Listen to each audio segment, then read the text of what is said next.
Ladies and gentlemen, thank you for standing by. My name is Abby, and I will be your conference operator today.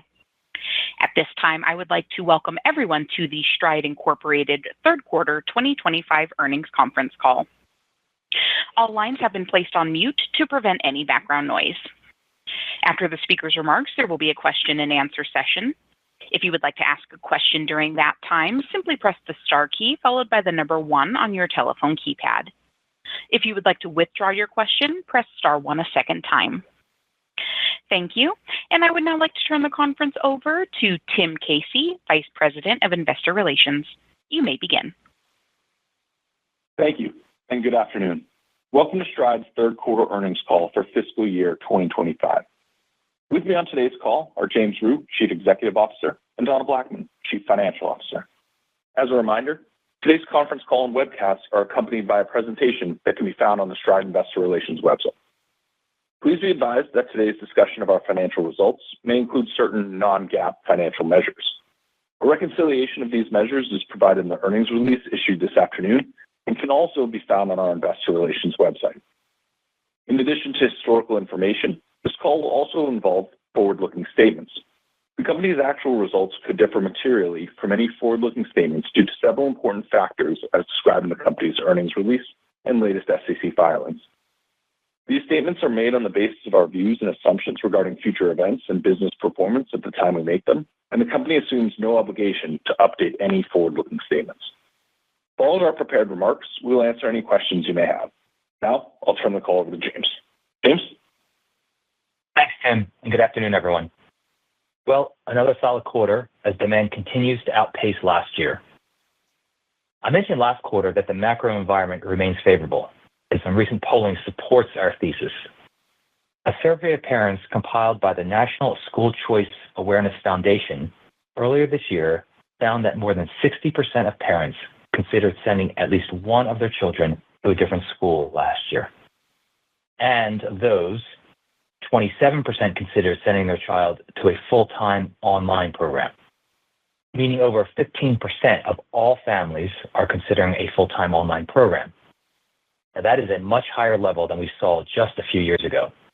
Also, a February Gallup poll indicated that less than a quarter of Americans are satisfied with public education. Now, that's the lowest level since the survey began in 2001. And nearly 90% of parents are interested in non-college degree pathways, meaning a focus on career education. All of this bodes well for our future prospects. Now, this is the time of year we are trying to both finish the year strong and gear up for the fall. If we continue to execute and given the macro trends we're seeing, that should position us for continued strong growth heading into next fall. We also need to look past this fall. While we celebrate our 25th anniversary this year, we need to ensure we build an enduring business for the next 25 years. I believe we can continue to change the future of education by leveraging our core capabilities to deliver innovative, outcomes-driven solutions for the 50 million plus students across the country. Parents remain dissatisfied with the current state of education, and we are in a position to give schools, administrators, teachers, and students the tools to redefine the system and set ourselves up as leaders for the next 25 years. In the near term, the trends we see in market demand, in-year enrollment, and retention set us up for another strong start to the fall season. For context, since January 1, demand, as measured by in-year application volumes, has grown in each of the past 4 years. This year, application volumes are almost twice what they were 2 years ago and 4 times what they were 4 years ago. This is during a time when we have some constraints to the number of new enrollments we can add, as some schools have closed enrollment for the school year. I've been pleasantly surprised by this ongoing trend, and it supports our thesis that demand for our products and services continues to strengthen. So once again, we expect to finish the year with more enrollments than we started. We still have a lot of work to do before the next school year begins, but we feel confident in our ability to continue to grow enrollments in fiscal year 26. Thank you, and now I'll turn the call over to Donna. Donna? Thanks, James. Good afternoon. As James mentioned, we continue to see strong in-year demand in Q3.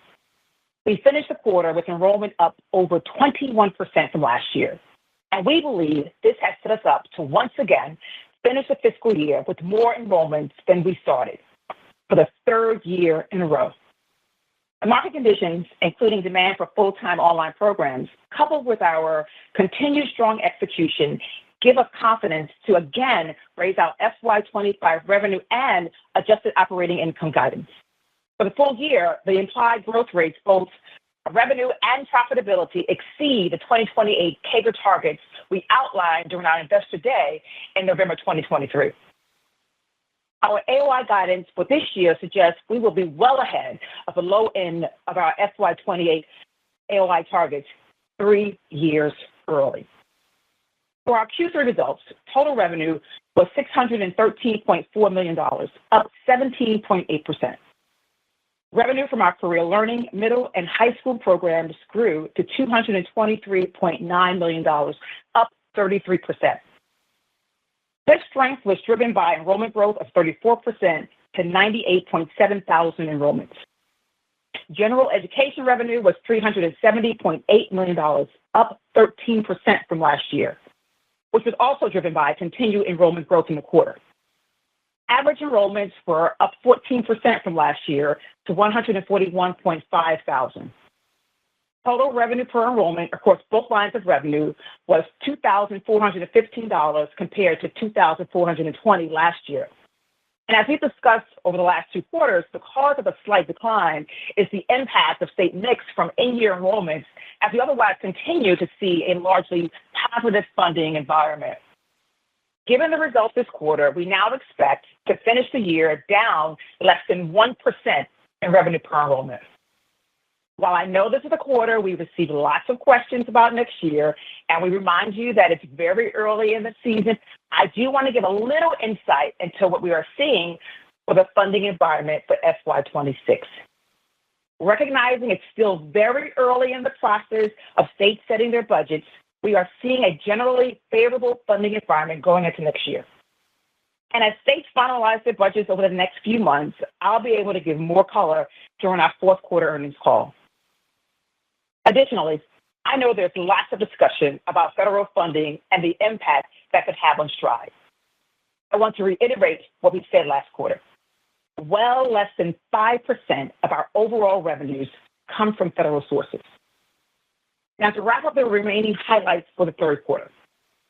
Gross margins were 40.6%, up 190 basis points from last year. Given the strength through the first 3 quarters, we expect to see gross margin improve around 200 basis points for the full year. Selling, general, and administrative expenses increased 5% to $118.5 million. And as I mentioned previously, we expected some increase in the back half of the year. We still expect to finish the year up slightly compared to FY24. Stock-based compensation was $8.5 million, and we expect to finish the year with stock-based compensation in the range of $34 to $37 million. Adjusted operating income was $141.7 million, up 47%. Adjusted EBITDA was $168.3 million, up 40%. Both metrics are quarterly records for the company. Diluted earnings per share for the quarter were $2.02. Our EPS calculation now includes incremental shares related to our convertible notes on an as-if converted basis for GAAP reporting purposes. Our quarterly investor presentation includes a slide that shows the potential dilution from our convertible note at various share prices, as well as the offset from the cap call transaction we completed at the time of the note issuance. And starting next quarter, in addition to the investor presentation, we plan to introduce an adjusted earnings per share calculation in our earnings material to give investors a picture of the underlying EPS growth in the business. Capital expenditures for the quarter were $15.8 million, down slightly from $16.3 million. Free cash flow, defined as cash from operations less CapEx, was $37.3 million, down from $52.2 million due to the timing of cash receipts. As with last year, we expect fourth quarter free cash flow to be up significantly, Given the continued strength of in-year enrollments and the margin improvements, we are raising our full-year revenue and AOI guidance, and we now expect revenue in the range of $2.370 to $2.385 billion, up from $2.320 to $2.355 billion last quarter. Adjusted operating income between $455 and $465 million, up from $430 and $450 million last quarter. Capital expenditures between $60 and $65 million, unchanged from last quarter, and an effective tax rate between 24 and 26%, also unchanged from last quarter. Thank you so much for your time this afternoon, and now I will turn it over to the operator for Q&A. Operator? Thank you. And we will now begin the question and answer session. If you have dialed in and would like to ask a question, please press star 1 on your telephone keypad to raise your hand and join the queue. If you would like to withdraw your question, press star 1 a second time. If you're called upon to ask your question and are listening via speakerphone on your device, please pick up your handset and ensure that your phone is not on mute when asking your question. Again, it is star 1 to join the queue. And our first question comes from the line of Jason Tilchen with Canaccord Genuity. Your line is open. Great. Good afternoon, and thanks for taking my question. I guess the first thing I'm curious about, you continue to see really strong enrollment growth in the Career Learning program, and I think you talked about last quarter. That's largely coming from the same application funnel as general education, but that over time, you're going to work towards opening up that sort of second funnel with sort of directly related to Career Learning. I'm wondering if you could talk a bit more about some of the steps you're taking in that area, some of the progress that's being made, and sort of what the timeline we could realistically expect to start to see that standalone funnel really start to contribute to overall enrollment growth. Yeah. So I think, Jason, the unfortunate truth of it is that, and I think I've been saying this now for a number of years, not quarters, is that we haven't cracked the code on it yet. We keep running a bunch of tests around it. I think this year we ran a number of tests where we saw maybe a little bit more promise. But everything outside of the tests we're running point to this being an attractive market for us and a good opportunity for us. And if you look more broadly at the market and see the activity that whether it's corporate enterprises are having around direct hiring out of high school, focus on skills as opposed to degrees and things like that, we know that this is sort of an evolving market in the direction of career education for high school. So probably a long way to saying that I don't think that we've yet cracked the code. I don't know if there's a timing yet. I think we're making incremental progress. It's not as good as I would have hoped, and that's on us. Okay, great. Really helpful overview there. And then one other question. I'm curious about some of the efforts you guys are making to improve socialization opportunities for students that are in sort of full-time online programs. Anything you can share there about some of the steps you've taken there to help sort of create a more similar experience to the sort of traditional in-person socialization opportunities? Yeah, I mean, I think we all recognize that socialization is one very significant aspect of school experience. We also, I think, recognize, whether you like it or not, that school-age kids these days socialize predominantly online. Again, not a commentary on whether that's good or bad, just I think the factual statement. And so we are leaning into a number of platforms that enable that type of socialization. One of them is we call our K12 zone. It's a virtual school, basically school structure, if you will, has a playground and a library and things like that. We've gotten record usage. We rolled it out, I guess, formally a year ago, but we had it in test even before that. And we're just seeing record numbers out of that. And so we think that that's one very, very powerful element.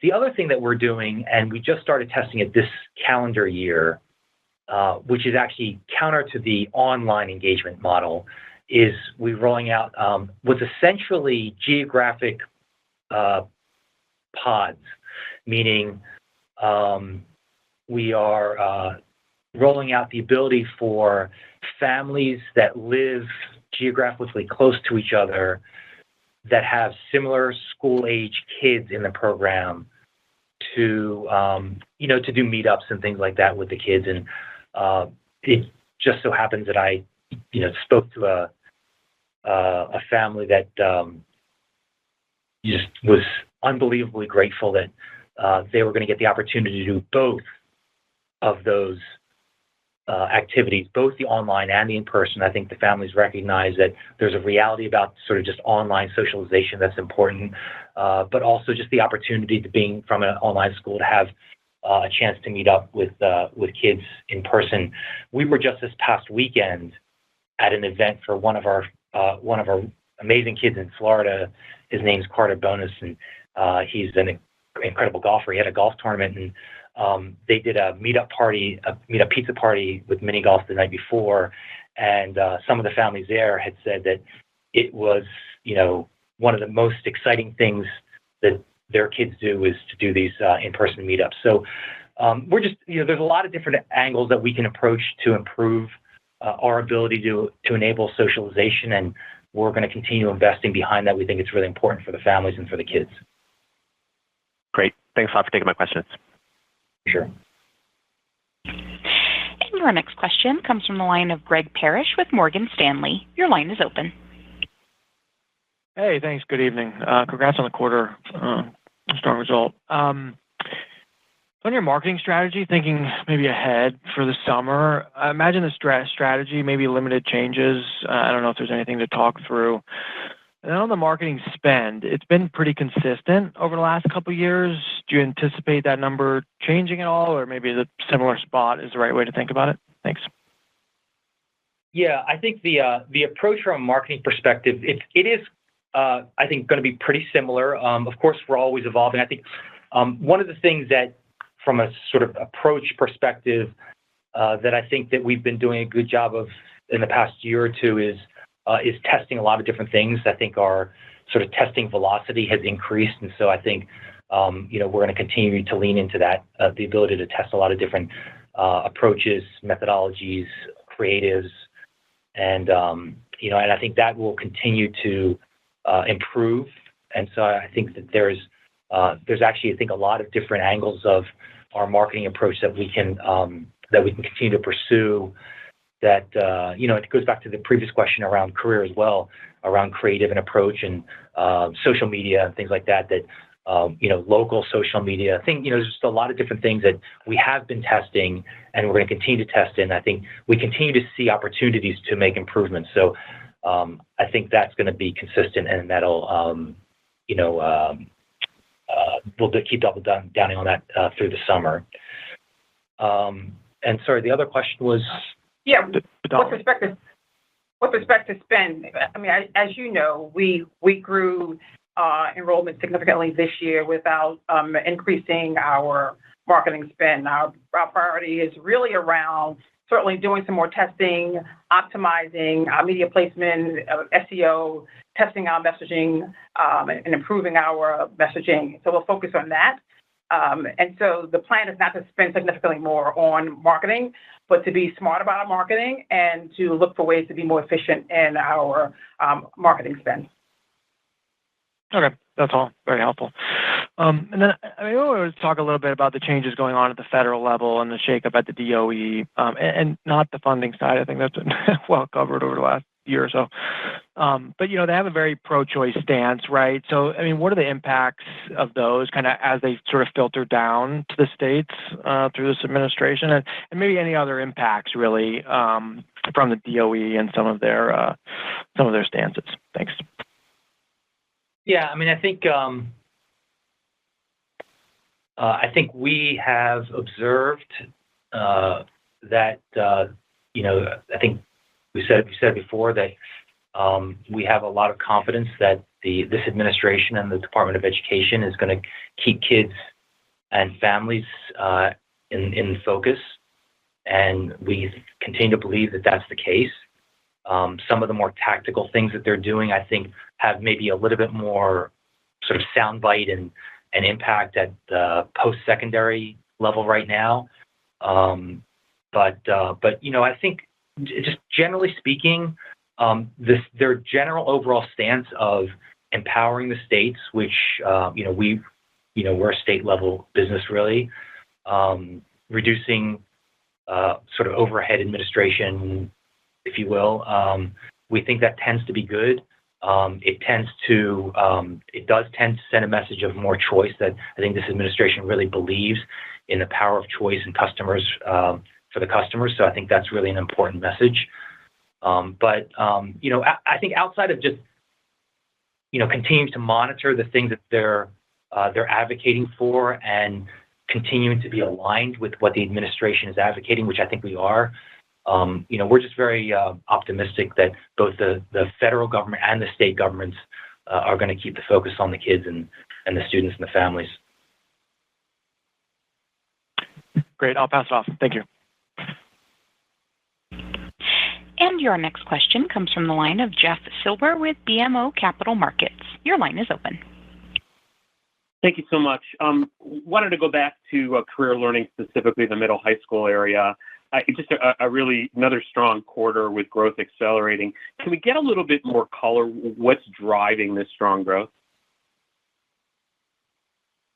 Yeah, I think I might actually say it the opposite way, Jeff. And I know this is going to sound, I don't know, it may sound odd, but I actually think that I look at it as instead of the fact that our growth is higher in middle and high school, I actually think we're missing some opportunities in the lower grades. I think the robust strength in middle and high school, we've seen that there for a while. I think that our types of programs directly address a lot of the needs that we're seeing in those grade levels. We see a lot of the parent satisfaction surveys and things like that in those grade levels, where there, for a lot of different reasons, the local either districts or the states or the way the state programs run, or whether it's the lack of certain academic elements or restrictions around certain academic elements or things like that. It just opens up for those grade levels a lot of parental desire to look at alternatives. But I think it similarly applies in the lower grade levels, and we haven't been as effective in communicating that message, in the lower grade levels, because, I'll tell you, one thing that we know across the country is reading scores, specifically third grade reading scores, are really subpar.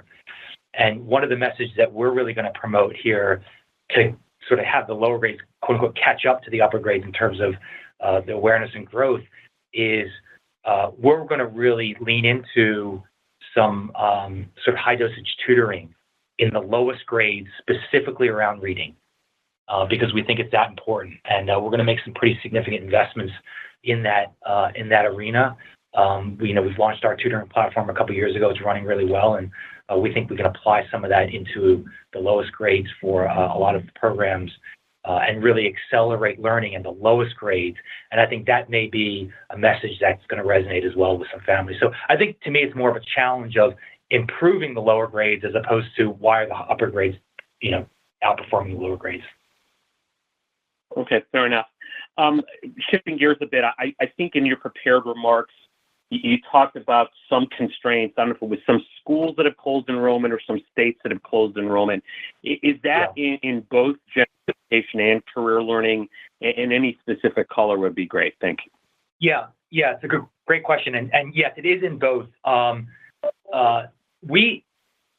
think, as I mentioned in my remarks, like the demand side of this equation has just really continued to grow in ways that I think are unexpected, at least to me, in a time of year that usually isn't the strongest part of the year.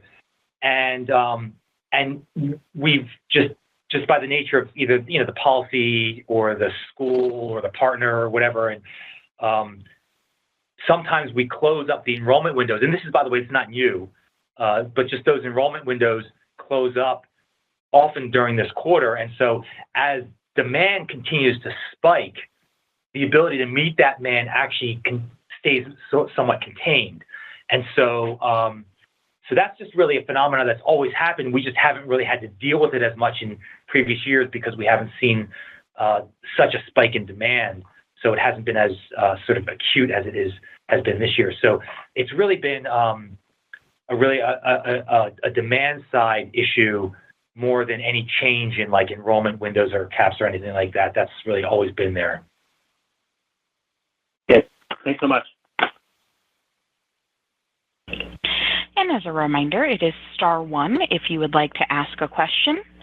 And your next question comes from the line of Stephen Sheldon with William Blair. Your line is open. Hi, team. You have Pat McAlee on today. So, James, you've talked about this a bit, but in the past, you said that uncertainty and chaos have historically benefited Stride.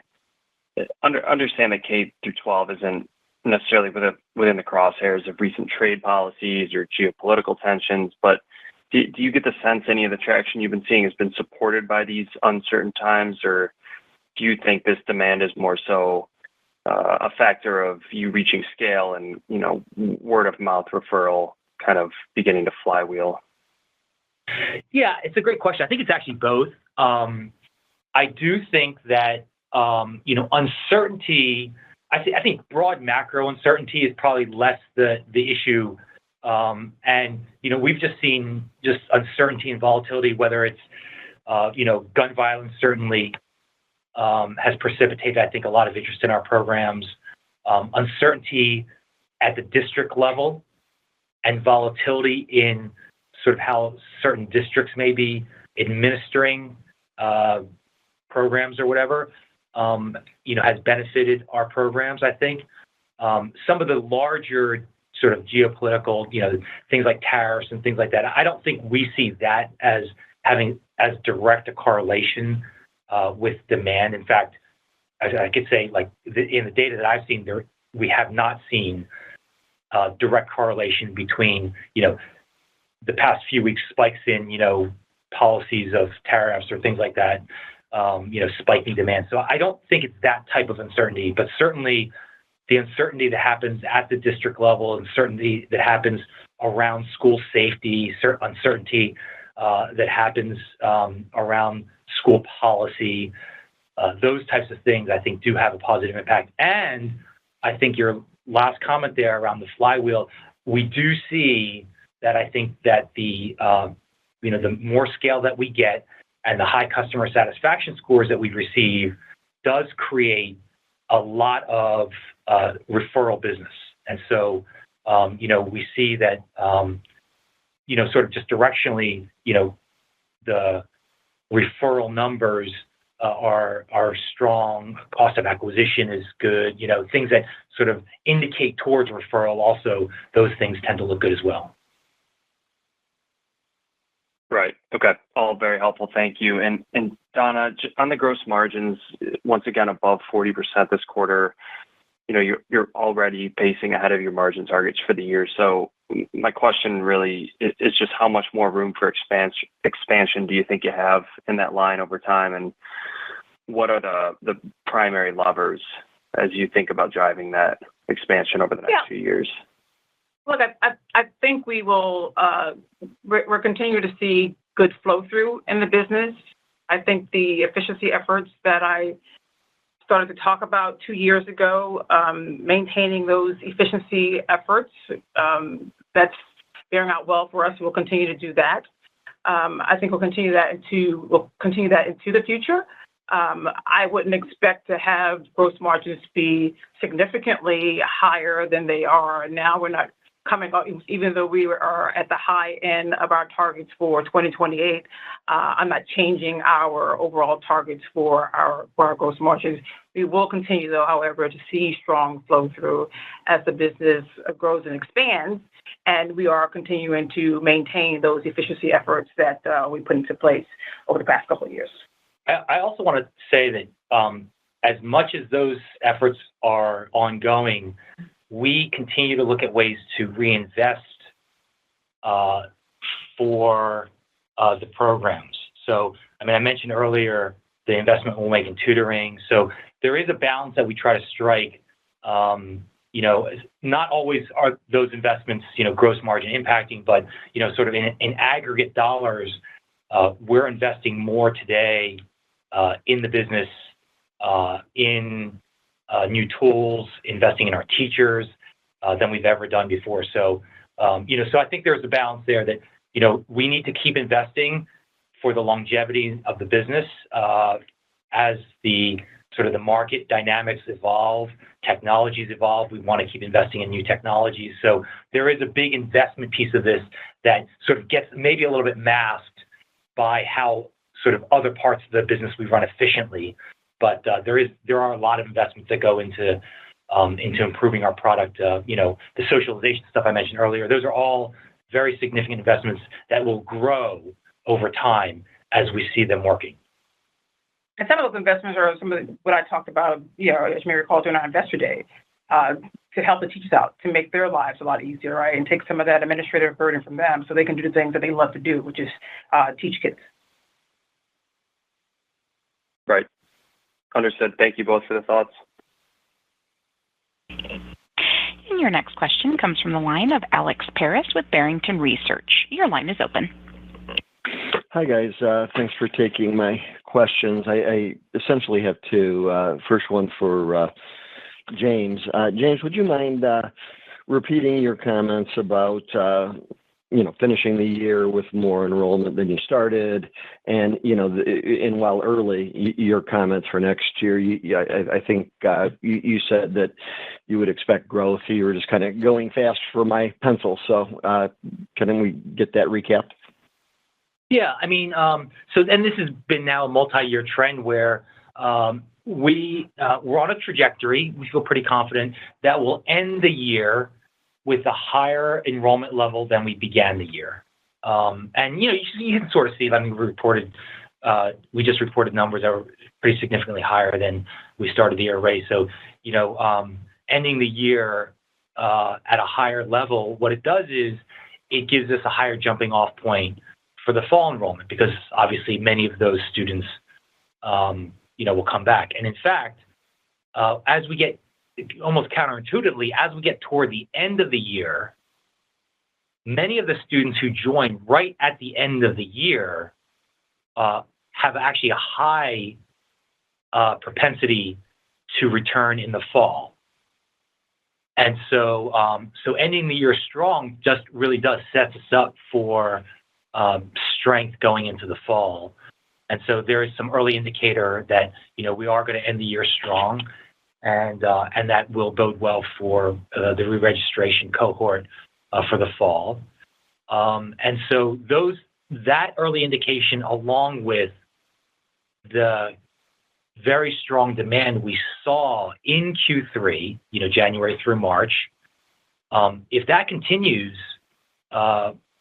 it really sets us up for a very strong demand season for the fall, which I think sets us up for growth. So, I think the characteristics are all there for us to continue, our enrollment trajectory.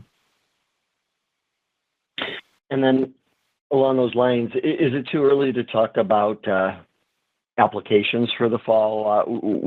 When do those start rolling in?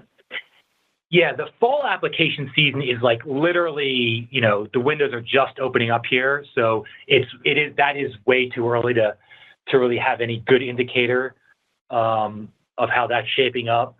So I think that we'll have a little bit more information on that, in the next call. But it's just at least the past couple of years that we've seen, the the back half of the year has, boded well. The strength in the back half of the year has boded well for the fall, applications. So we don't yet see that, but if the prior years are any indicator, this strength that we've seen this past quarter in application volume is a pretty good indicator for the fall. That's great. And then, Donna, I think you said in terms of revenue per enrollment, for the full year, you're saying down less than 1%. I think you said down 1 to 2% as recently as the Q2 report. Do I have that right? That is correct. And now that we're sort of 3 quarters in, feel comfortable saying that we'll be down less than 1%. Great. That's helpful. And then the last one is on the slide, so on page 17.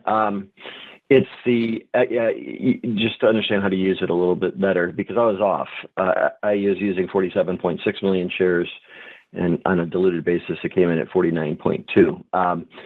You talk about the illustrative average quarterly stock price. I'm just looking at Q3, and you started the year at about 104, or the quarter, and then you finished the quarter at 126. Is this just a simple average, or is it a VWAP? How do we calculate that? So it's the average stock price for the quarter. So if you look on page 17, so the average stock price for the quarter was around roughly 127. So use the 125 as the example. And so you would have added roughly 4.6 million shares to what would otherwise have been without the conversion for the purpose of calculating the... And what am I adding that to? The basic shares, my assumption for basic shares plus whatever stock option underlying stuff is there, plus the 4.6 million shares. Is that how you do it? Gotcha.